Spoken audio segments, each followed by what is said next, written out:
Technology and science has become much more prevalent in society. With rapid technological advancement, it's become more and more important for people to become STEM literate, and mathematics is the foundation of STEM.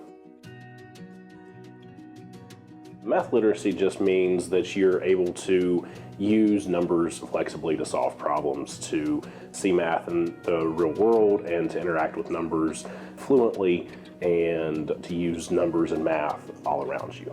So we generally want people to start teaching with manipulatives. When people are learning mathematics, we want them to start by learning with manipulatives. Manipulatives are just objects that people can manipulate to look at specific mathematical thinking, concepts, ideas. One of my favorites is base 10 blocks. Base 10 blocks can be used for counting, for place value, for the operations, and you have a range of different items.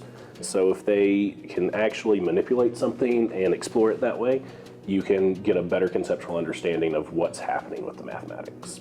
BG is lucky to have such a strong education tradition. Right? We have hundreds of students. We have one of the largest programs in the state. Our MCE program is very large, so is our secondary AYA program.